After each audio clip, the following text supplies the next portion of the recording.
Hello, I'm Neil Whelan, and welcome to the Wesleyan Podcast. It's back to basics this week as, in the first in a series on financial planning, we outline the benefits of financial advice. Alec Collie, Wesleyan Financial Services Head of Medical, is in the interviewer's chair and he's talking to Regional Manager Wendy Baillie. They begin with the simple question, why choose Wesleyan, and delve deeper into financial planning after that. Before I hand over to them, I just need to tell you that this podcast is for information purposes only and doesn't constitute financial advice. I'll be back later to tell you how you can get in touch with us to book an appointment with Wesleyan Financial Services and its advisors. But for now, I'll hand you over to Wendy. And first up, Alec. This is a first in a series of podcasts focusing on key facets of financial planning important to our clients. In our first podcast, we're going to talk about the value of seeking financial advice. So, first things first then, Wendy. If I'm considering getting some financial advice, why should I choose Wesleyan? Well, Alec, we are a UK-wide financial advice firm, and we've got specialist financial advisors in all 4 of our nations. We work specifically with medical professionals in general practice and in hospitals. So our advisors have an in-depth knowledge of the profession and of the NHS pension scheme and are uniquely qualified to assist you. On top of that, we are the exclusive financial advice provider for the RCGP and proud corporate partners of the Faculty of Medical Leadership and Management. What this kind of means is that at Wesleyan, our advisors will always take time to understand your financial situation, to help you understand your options. We'll then go away and do lots of research and come back and create a unique financial plan for each client. Thanks for that, Wendy. Our clients ask us what that means in reality. So maybe if I could take that one. You talked about creating a unique financial plan. All of our clients have hopes, dreams and aspirations, and it's our job as financial advisors to help you get there. So what we do is understand clearly where you are now, and then understand where you want to go over the short, medium and long term. Now, this doesn't mean financial products or numbers. It's understanding what you and your family want to happen, what your plan is, what does your future look like. And we spend a lot of time really trying to understand what that really does mean. And then finally, we look at developing that plan to get you there. And that's when we go into quantification and then potentially talk about the best avenues available to you. So in our experience, we need to take some immediate action in some of your areas of financial planning, and then others require that ongoing help and support over the medium and longer term. Is there anything you want to add to that then, Wendy? Yes, Alec, I just want to expand on one part of it, if that's okay. So all good financial planning starts with retirement. And retirement is applicable to everybody because everybody needs to have an exit strategy, an aim, a goal, and start with the end in mind so that filters down through all the financial planning over the years to get there. So really what that means is that no matter what age you're at, your retirement planning is always central to your overall plan, and we will start there. So that advice might include things like the recent changes to the annual allowance and where the tapering comes in.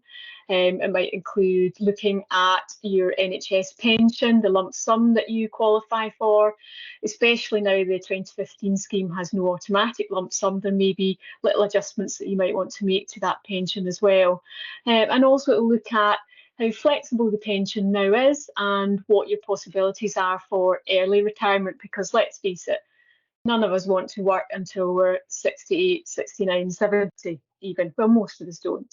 So once we've kind of firmly established when you want the option to retire, and indeed if you can retire, other key areas of financial planning are managed around this date. For example, if you're one of those people who's extended your mortgage term because interest rates have taken a hike up the way and the term now ends when you're 85, how are you going to pay that off on time to allow you to retire? What are your career plans up to then? Are you one of these people who wants a portfolio career? When are you going to jump from one job to the other, and what impact is that going to have on your plan? Are you planning to buy into your surgery or expand on an existing medical business or transform your treatment rooms, for example? How much money is all that going to take? Personally, are you going to have enough money saved to have a wonderful, amazing retirement? What about your family expenditure. For example, do you have children? What are their school fees going to look like? Are they going to go on to further education, which, as we all know, is just getting more and more expensive, Alec. So underpinning all of this is making sure as well that life surprises don't get in the way. So we'll also consider protection for both your personal and your business needs so that these surprises, that the impact of those is mitigated. So let's talk about cost. Is the advice free? So we're a mutual organisation and everything we do centres around our clients, our customers and our members. So there's no explicit charge for the first meeting. When we provide our advice, you could walk away and you don't have to pay anything. We charge a fee if and when you go ahead with a product or service that plugs a gap to reach one of your goals, which we talked about earlier. We very much put our money where our mouth is. This comprises of, so the fees could comprise of an initial advice fee and potentially ongoing management charges too, but that'll be made really, really clearly to you before you go ahead with any product recommendations that we might make. Well, our specialist financial advisors will often make recommendations. Let's be clear, there is no obligation to take out any Wesleyan products or services. So Wendy, what happens if our clients' plans change? Well, Alec, I think plans do change, don't they? I don't think anybody knows what's around the corner. And we've got a proud tradition of being all about you and all about our clients. As part of the financial planning process, any solutions we recommend do need to be flexible enough to adapt to your changing circumstances. Your specialist financial advisor will always be on hand to help whenever you need that help. Ideally, we would touch base with you on an annual basis, and that's to review where you are and if the planning we've put in place is still on track to meet the goals that we've already discussed. Also, if you've signed up to our ongoing advice service, you'll receive an updated report detailing all your plans, how they've performed, and any changes we think you might need to consider. So that was a good chat, Wendy. Thanks for your time today. I enjoyed it too, Alec. Thank you. So we'll catch up soon for our next instalment when we'll be talking about changes to the NHS pension scheme. Bye for now. And that's our show for this week. Thanks to Alec and Wendy.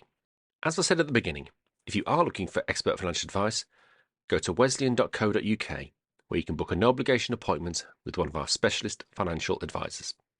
To learn more about Wesleyan more generally, we're on all the usual social media channels, from Twitter X and Facebook to Instagram and, of course, LinkedIn. And if you found what you've heard here useful, you can like and subscribe to us on all the usual podcast platforms, as well as on YouTube, where you'll find videos covering a range of financial planning topics. But that's it for now. So until next time, thanks for listening.